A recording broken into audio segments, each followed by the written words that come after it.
Olá pessoal, é isso mesmo, não se espantem com o título. Eu tô regravando mais ou menos, né? Não vai ser igualzinho ao vídeo anterior, mas resolvi regravar ele por conta das imagens ruins que estavam. Eu mandei hoje meu celular para assistência técnica e eu comprei esse celular justamente porque a imagem dele é melhor que a desse celular. Então, até voltar o celular, vamos gravar com esse mesmo, que não importa tanto a imagem, importa que o conteúdo fique bom, mas é chato ver com aquela tremedeira e aquele congelamento de imagem. Achei que poderia prejudicar a atenção de vocês, então resolvi regravar esse vídeo, tá? E desde já compartilhando com vocês um comentário que eu recebi de um rapaz que disse que de vez em quando meus vídeos parece que estão sendo feitos em meio a terremoto.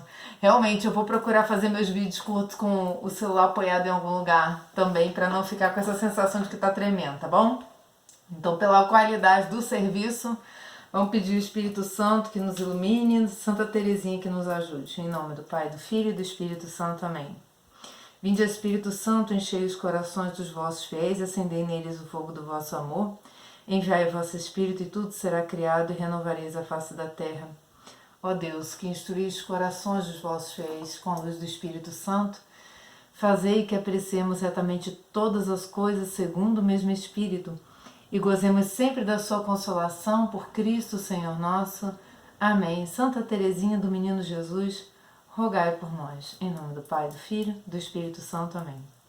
Esse vídeo, que é o segundo vídeo dessa série que a gente está fazendo sobre a Laudato Si, que abrange o mesmo pano de fundo que a nova ordem mundial está fazendo uso, da preservação da natureza, do uso sustentável dos recursos da terra, diminuição da população. A Laudato Si é uma resposta atual da Igreja, que já deu outras respostas com relação ao relativismo, ao sincretismo religioso, ao panteísmo, que é essa ideia de ver Deus em tudo que é canto, né? Não Deus presente pelo trabalho, mas Deus presente no trabalho exatamente, né? Como se uma árvore também pudesse significar Deus. Então a gente vai fazer um estudo aí à luz de Dom Estevão Bittencourt, que faz uns comentários que eu acho importantes, à luz do Felipe Aquino, que também tem uns comentários importantes sobre o que leva o homem a pensar assim.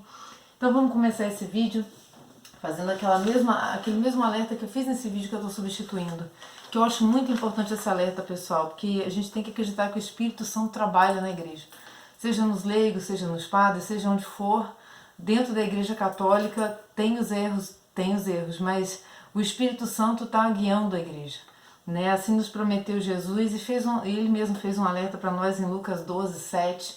Diz que todo aquele que disser uma palavra contra o Filho do Homem, ser-lhe-á perdoado, mas ao que houver blasfemado contra o Espírito Santo, não lhe será perdoado. Eu faço esse alerta para vocês porque é uma coisa muito preocupante as críticas que vêm chegando ao Papa, né? E a gente vai ver aí nesse vídeo como a Laudato Si está ligada ao Catecismo da Igreja Católica, as palavras de Bento XVI, está ligada a São João Paulo II. Vamos começar. Eu queria começar pegando aqui a revista Pergunte e Responderemos, porque... Não, a revista Pergunte e Responderemos não, desculpa, a revista Entrar pela Porta Estreita do Felipe Aquino, porque ele faz algumas observações que eu acho muito importante. Eu vou pensar só algumas frases do livro dele, para a gente começar a analisar, né, o que leva o ser humano a buscar o distanciamento da figura de Cristo ou a não encontrá-lo. Porque, em primeiro lugar, os materialistas ou as pessoas que não gostam de se subjugar a nenhuma lei espiritual, né? O homem é em perigo, nesse item ele vai falar. Sem a supremacia do espírito, o homem cega a própria inteligência. Cala brutalmente a voz da consciência, transforma o dom precioso da liberdade em libertinagem doentia. Joga na lama a própria dignidade e embrutece a sensibilidade. Já não é mais homem, é um animal perigoso. Então, eu achei muito importante ele fazer essa distinção, e aqui ele vai dizer, né? Procura-se a todo custo aquilo que dê prazer, sensação, prestígio, riqueza e poder, ao mesmo tempo que se foge de tudo que possa significar austeridade, sofrimento, autodomínio, paciência, humildade, desprendimento e temperança. E muitas vezes aqui a gente vai encontrar muitos artistas envolvidos nesses panteísmos e nessas outras religiões pagãs, né, de origem pagã e que não tem nada a ver com o que Cristo nos ensinou, o próprio Deus veio nos ensinar. A gente vê que a facilidade de aderir está está justamente nessa questão da não limitação do que se quer fazer a título de ser livre. Então a palavra de Cristo acaba desafiando essas pessoas, acaba fazendo com que elas se afastem da verdade, né? Julgando que o seu próprio interesse, seus prazeres momentâneos, eles não podem ser de forma alguma limitados. E aí o São Paulo vai nos alertar aqui em Timóteo 2, né? A carta aos Timóteo 2, 4, 2, 4, né? O capítulo 4, versículos do 2 ao 4. Porque virá tempo em que os homens já não suportarão a sã doutrina da salvação.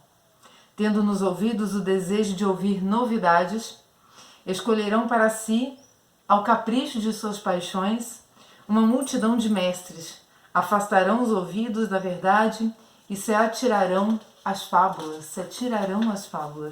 É justamente o que essa religião sincretista quer fazer com o homem, né? Jogar o homem às fábulas, aos contos, a própria natureza como um ser que vive e tem vida própria, espiritualidade, como diz Leonardo Boff. Por fim, eu quero pegar esse item que ele diz assim: a obra-prima de Deus por excelência é a pessoa humana, é a ela que a obra é voltada, a única criada à imagem e semelhança de Deus. Esta revelação bíblica meditada devidamente deveria levar-nos ao êxtase. É nos atributos da alma imortal dada ao homem por Deus, no instante de sua concepção, que se encontram os aspectos dessa imagem e semelhança com o Criador. Aí vem uma questão muito importante. Aí estão perenes a inteligência, a liberdade, a vontade e a consciência. Atributos esses que só o homem possui, exatamente por ser só ele a imagem e semelhança de Deus. Vou repetir, só nós, homens, nenhum outro ser vivo, muito menos os inanimados, né, temos inteligência, percebemos que somos livres, temos a vontade e a consciência, tá, meus irmãos? Então já é a diferença mortal para o que querem fazer, colocando a natureza na frente de todas as coisas, como se o homem valesse menos que ela. Então eu queria pegar com vocês aqui a questão do relativismo e da verdade, que Dom Estevão ele vai falar, e num simpósio que eu fui do centenário do nascimento dele, em setembro do ano passado, né, eles fizeram um compilado e eu vou tirar desse compilado vamos dizer, as ideias que foram afastando o homem da verdade, né, contida, repassada, né, e guardada dentro da igreja, professada, enfim. A igreja era antes o centro da vida católica, de modo que se dizia: fora da igreja não há salvação. E ele está dizendo que desde a década de 1850 começaram a aparecer entre os teólogos novas teorias para explicar o relacionamento do catolicismo com as correntes religiosas não católicas, e que essa evolução do pensamento pode ser compendiada nesses termos que eu estou passando para vocês. Então, o eclesiocentrismo, né? Centralidade na igreja. Fora da igreja não há salvação. Aí passou-se a um alargamento, um distanciamento da igreja, que é o cristocentrismo. Posta a igreja de lado, Cristo, sem a sua igreja confiada a Pedro e seus sucessores, seria o único sustentáculo da piedade cristã. Ou seja, o que difere nessa fase é o afastamento de Pedro, né, do Papa, do primeiro Papa, e querer ter as rédeas das próprias concepções cristãs, que é justamente aquele primeiro pecado, né? Querer saber tudo por si mesmo e não confiar nos limites que Deus colocou para que nós agíssemos dentro do que Ele quis passar, que justamente é o que contém a Igreja Católica. Então já se colocou Cristo no centro, então qualquer coisa que tenha Cristo no centro estaria valendo, não é isso? Depois passou-se ao teocentrismo. Tal noção foi ainda ampliada, né, essa noção do cristocentrismo, ao se dizer que bastaria crer em Deus para alcançar a salvação. Então tudo é bem resumido, mas dá pra gente ver como é que foi acontecendo esse distanciamento. Todas as religiões seriam dessa forma válidas, né? As que falam no ser superior, no Deus, ou os maçons que falam no grande arquiteto do universo, misturam o que há de interessante para eles em cada religião. Tá valendo, não é isso? E nós que somos radicais porque achamos que a igreja é o único lugar para a salvação. Esse conceito de teocentrismo foi ainda mais dilatado pelo reinocentrismo. Todas as religiões seriam caminhos que levariam a um reino de Deus, a ser realizado no fim dos tempos. Então, aí a gente perde completamente as estribeiras, né? Nem vale mais Deus está em qualquer lugar, né, do reino. Enfim, em qualquer lugar que se pregue qualquer tipo de fé, tá ali o reino, né? Enfim. No logocentrismo, que é uma das outras duas proposições que Dom Estevão levanta aqui, distinguir-se-ia, né, Logos e Jesus Cristo. Então, Cristo não é o verbo de Deus.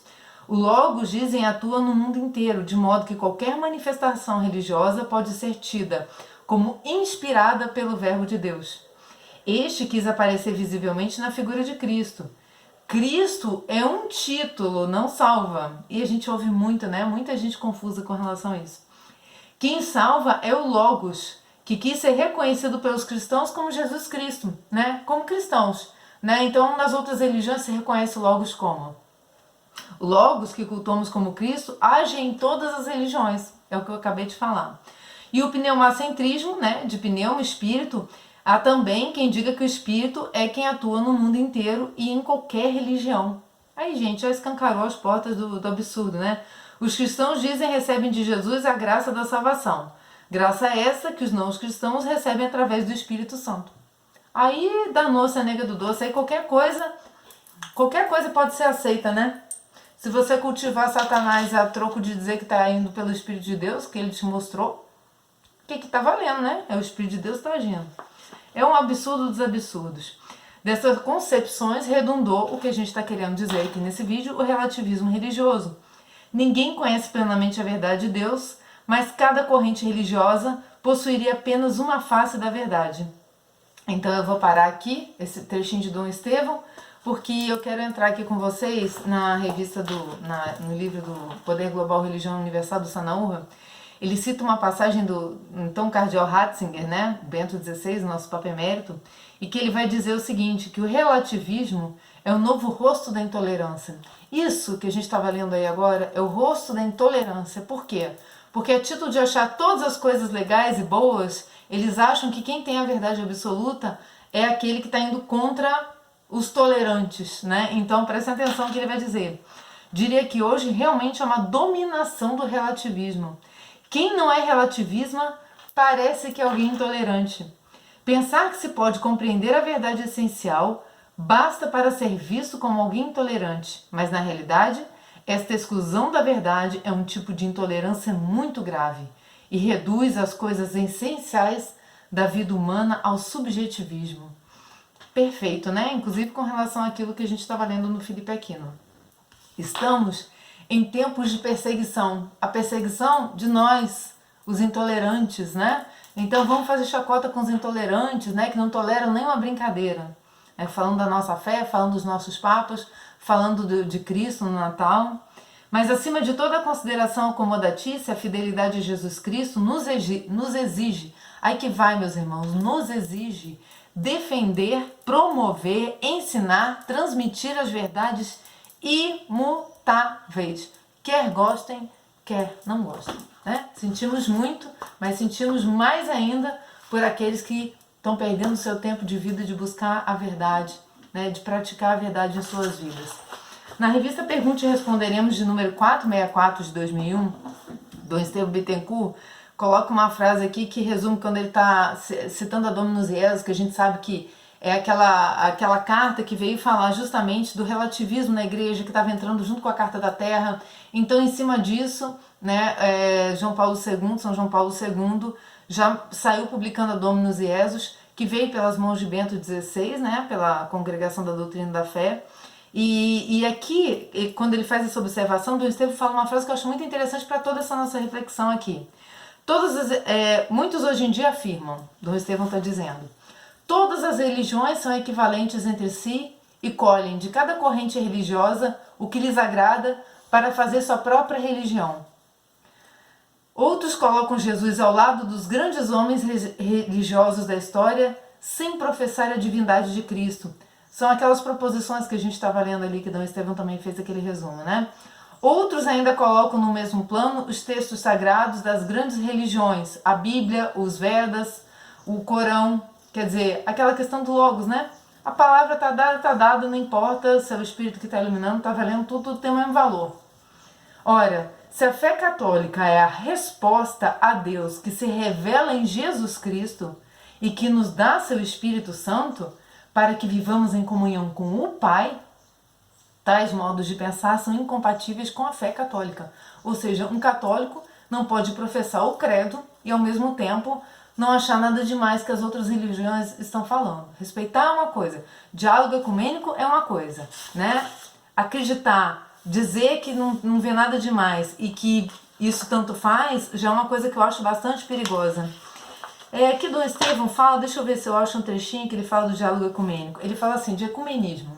Então, em contrapartida, a crítica que se faz ao relativismo, vamos entender o que é o diálogo ecumênico, né? Nessa mesma 464 que eu estou lendo aqui, a continuidade da reflexão dele. Se o ecumenismo fosse um diálogo de mera cortesia ou de interesses partidários, toma lá da cá, poder-se realmente pensar em extinção, né? Extinção do quê? Dos diferentes. Há quem receie que o diálogo ecumênico esteja condenado a extinguir-se, né? Então essa extinção não vai acontecer porque não vai haver uma unidade de raciocínio, né, entre absolutamente todas as pessoas. Mas o que ele está querendo dizer é o seguinte: tal não se dará porque se trata do diálogo entre irmãos. Irmãos, independente da religião. Olha a diferença. Que sinceramente procuram Jesus Cristo e desejam dissipar todo falso obstáculo à plena comunhão eclesial e eucarística. Preconceitos devidos a situações históricas ultrapassadas hão de ser dissipados. Ou seja, o diálogo ecumênico está aí a serviço de Deus. Não está a serviço de uma aceitação de qualquer coisa. É isso que o Dom Estevão está querendo dizer. Se trata de um diálogo entre irmãos que sinceramente procuram Jesus Cristo, né? Procuram a verdade, o que ele está querendo dizer. São inspirados pela verdade, porque no fundo a Dominus Jesus, ela tem essa pegada de dizer que todas as religiões, elas têm em comum a busca da verdade. Mas não quer dizer que elas em si contenham a verdade, não é isso? Então essa é a caridade do cristão. É com mansidão e pregando o que é a verdade, sendo exemplo, influenciando a cultura, como a gente vai ver na Christ Fidelis Light daqui a pouco. Para terminar, eu termino com esse pedaço para a gente entrar na Dominus Jesus, na Laudato Si. Eu termino com essa citação aqui do Sanaúra, que eu acho também muito interessante para finalizar esse raciocínio de doutrina, né, sobre o relativismo. O relativismo que leva à apostasia pretende abarcar tudo. Por quê? Porque tem uma vocação totalitária. Somos fundamentalistas quando anunciamos como conteúdo inseparável do segmento de Cristo as verdades imutáveis. E aí, o Sanaúra vai citar Bento XVI, princípios não negociáveis. A Igreja tem princípios não negociáveis, que são as diretrizes que nunca podem ser revogadas ou deixadas à mercê de consensos partidários na confirmação cristã da sociedade. Então não se abre mão, a saber, 1. Família fundada no matrimônio entre homem e mulher. 2. Defesa da vida humana desde a concepção até a morte natural. E 3. Direito dos pais de educar seus filhos. Tá fechado? Fechando com Bento XVI essa parte de doutrina. Vamos aqui entrar na Laudato Si. Eu marquei aqui o 105. Agora vai começar o samba da Laudato Si com o catecismo, meus irmãos. Paciência. Paciência para eu poder ler para vocês aqui. No 105, ele vai dizer o seguinte: o ser humano não é plenamente autônomo. A sua liberdade adoece quando se entrega a forças cegas do inconsciente, das necessidades imediatas, do egoísmo, da violência brutal. A violência brutal, especialmente a que a mãe faz com o feto, né? A gente pode citar, né? Ele está nu e exposto frente ao seu próprio poder, que continua a crescer sem ter os instrumentos para controlar. Carece de uma ética sólida, uma cultura e uma espiritualidade que lhe ponham um limite e o contenham dentro de um lúcido domínio de si. Ou seja, Papa Francisco está falando exatamente a mesma coisa que falou Bento XVI, João Paulo II, não é isso? Dom Estevão Bittencourt, Felipe Aquino. Então, a unidade total nesse raciocínio. Vamos partir aqui para o parágrafo 11 da Laudato Si, que quando ele vai abordar esse tema da ecologia, como eu disse no primeiro vídeo que a gente estava falando, logicamente que ele vai abordar pelo mesmo, vamos dizer, pelo mesmo viés que a nova ordem mundial tá colocando, quer dizer, uma forma de expor o pensamento da igreja, não é isso? Então, no parágrafo 11, ele vai dizer que a ecologia integral requer abertura para categorias que transcendem a linguagem das ciências exatas ou da biologia e nos põe em contato com a essência do ser humano, que é justamente essa essência que a gente leu ali antes, né? Que é uma essência que não é ilimitada, né? Não é uma coisa ilimitada, a essência é vamos dizer, a origem do homem com Deus. Essa é a essência. Então, eu quero passar aqui para o Catecismo da Igreja Católica, que vai ser consoante com o que o Papa Francisco está falando. No 295 vai dizer que o mundo não é o produto de uma necessidade qualquer, de um destino cego ou do acaso. É a forma das criaturas participarem do ser de Deus, da sua sabedoria e de sua bondade. Não é? É por isso que tem que ter todo esse tipo de raciocínio, para você ver que a igreja está sempre nessa mesma linha, né? Não deixar o homem entregue a si mesmo, deixar Deus participar, deixar Deus limitar a ação humana. Aí eu remeti aqui para o parágrafo 244 da Laudato Si, em que o Papa Francisco vai dizer assim: juntamente com todas as criaturas, caminhamos nessa terra à procura de Deus, porque se o mundo tem um princípio e foi criado, procura quem o criou, procura quem lhe deu início, aquele que é seu Criador, Criador com C maiúsculo. Aí no 310 do Catecismo da Igreja Católica, a gente vai ver a consonância desse raciocínio. Deus quis livremente criar o mundo em estado de caminhada para a sua perfeição última, né? Então, essa caminhada, né, na Terra à procura de Deus, Deus pensou nessa caminhada. E de que forma que ele pensou? Este devir permite, no desígnio de Deus, juntamente com o aparecimento de determinados seres, também o desaparecimento de outros. Né? Isso é a vontade de Deus que aconteça. Por quê? Porque a partir do momento em que a gente saiu do convívio com a perfeição, coisas imperfeitas acontecerão. Juntamente com o mais perfeito, também o menos imperfeito. Juntamente com as construções da natureza, também as destruições. Não é eliminando o homem da face da terra que isso vai mudar. Juntamente com o bem físico, existe, portanto, o mal físico. Enquanto a criação não houver atingido a sua perfeição, e Deus caminha com a gente caminha para Ele, mas dentro desse contexto, isso é uma realidade. Aqui nos diz o magistério da Igreja, no Catecismo da Igreja Católica. No parágrafo 160 da Laudato Si, a gente pode fazer um outro link. Quando nos interrogamos acerca do mundo que queremos deixar, referimos-nos, sobretudo, à sua orientação geral, ao seu sentido, aos seus valores. Se não pulsa nelas essa pergunta de fundo, não creio que as nossas preocupações ecológicas possam alcançar efeitos importantes. Leva-nos a outras perguntas. Então, a gente vê que a fé nos contrapõe o tempo inteiro, nos questiona, nos impele, né? Nos limita. Então, é justamente o que, por exemplo, a classe artística não quer, não é isso? Então, as perguntas são: com que finalidade passamos por este mundo? Para que viemos a essa vida? Para que trabalhamos e lutamos? Que necessidade tem nós dessa terra? Vai perguntar o Papa Francisco. Que necessidade a gente tem dessa terra? Ao que ela quer nos levar? Como nós já lemos aí anteriormente, né? Passando para o Catecismo da Igreja Católica, no número 282, a gente vai ver os mesmos questionamentos ensinados pela Igreja. A origem e o fim da criação são inseparáveis. Né? Origem e fim. Responde às questões fundamentais. De onde viemos, para onde vamos, qual é a nossa origem, qual é o nosso fim, de onde vem e para onde vai tudo que existe. De onde vem e para onde vai tudo que existe. Todas as coisas se reúnem em Cristo, né? Quando Cristo é levado na cruz, atrai para ele todas as coisas. Por isso essa unidade, essa busca da unidade mundial é uma coisa que até é cristã, né? Porque no fim nós vamos nos unir a Cristo, nossa cabeça. A igreja se une a Cristo. Então, no 293 do Catecismo, a gente pode continuar um pouco mais esse raciocínio, que vai dizer assim, que o mundo foi criado para a glória desse Deus que a gente acredita, né?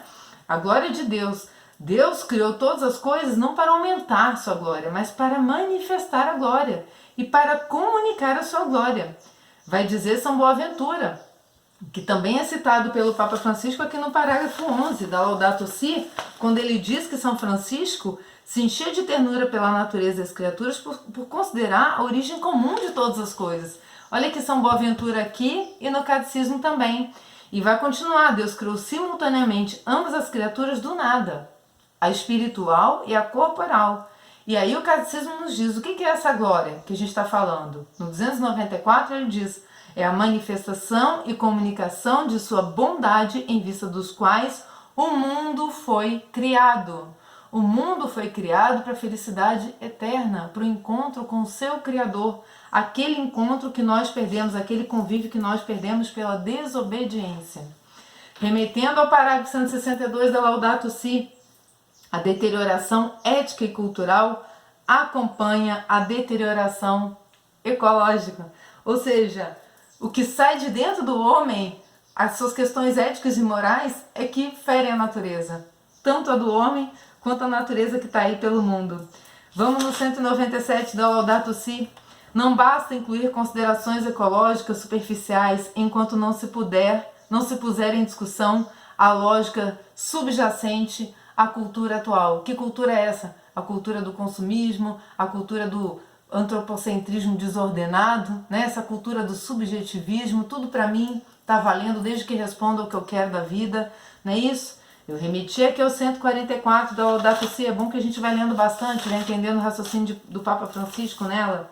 144 vai dizer assim: o desenvolvimento de um grupo social supõe um processo histórico no âmbito de um contexto cultural, de novo a questão da cultura, e requer constantemente o protagonismo dos atores sociais locais a partir de sua própria cultura. Então é a forma como o cristão evangeliza o mundo. Nem mesmo a noção da qualidade de vida se pode impor, mas deve ser entendida dentro do mundo de símbolos e hábitos próprios de cada grupo humano. E esses símbolos e hábitos, vai dizer aqui Christ Fidelis Ait, que é a vocação e missão dos leigos na igreja no mundo, né? A exortação apostólica de São João Paulo II, ele vai dizer aqui, olha, prestem atenção. A igreja evangeliza quando unicamente firmada na potência divina da mensagem que proclama. Procura converter ao mesmo tempo a consciência pessoal e coletiva dos homens, a atividade a que se dedicam e a vida e o meio concreto que lhes são próprios. Onde o cristão estiver no mundo, aí está a cultura cristã, aí está a evangelização, ou deveria estar. Estratos da humanidade que se transformam. Para a igreja não se trata tanto de pregar o evangelho a espaços geográficos cada vez mais vastos ou populações maiores em dimensões de massa, mas de chegar a atingir e como que a modificar pela força do evangelho os critérios de julgar os valores que contam, os centros de interesse, as linhas de pensamento, as fontes inspiradoras e os modelos de vida da humanidade, que se apresentam em contraste com a palavra de Deus e com o desígnio da salvação. Assim o cristão evangeliza, né? A cultura e as culturas do homem. A ruptura entre o evangelho e a cultura é, sem dúvida, o drama da nossa época, como foi também de outras épocas. Importa, sim, envidar todos os esforços no sentido de uma generosa evangelização da cultura, ou mais exatamente, das culturas. Aí, ele diz que a igreja tem plena consciência da urgência pastoral de se dar à cultura uma atenção toda especial. Então a igreja pede aos fiéis leigos que estejam presentes. Aqui estamos nós, né? Tentando fazer o nosso trabalho de formiguinha. Por fim, aqui vai dizer no Laudato Si que a ecologia envolve também o cuidado das riquezas culturais da humanidade, né? Então, no seu sentido mais amplo. Então a igreja, gente, ela é sempre a inimiga número 1 desse tipo de projeto global que quer desfazer verdades absolutas para criar verdades conforme uma vontade passageira que atenda a interesses de poder. É por isso que é importante a gente fazer esses vídeos, para a gente entender. A igreja não está apartada da sua missão, a igreja não corre risco de nada, a igreja é a barca onde Cristo está ali, firme, presente e vai estar até o fim dos tempos. Confiemos, entreguemos e vamos aprendendo. Vamos aprendendo aqui no canal, vamos aprendendo junto, vamos lendo, nos embolando um pouco aqui nas coisas, mas vamos que vamos com a ajuda de Nossa Senhora. Salve Maria, fiquem com Deus.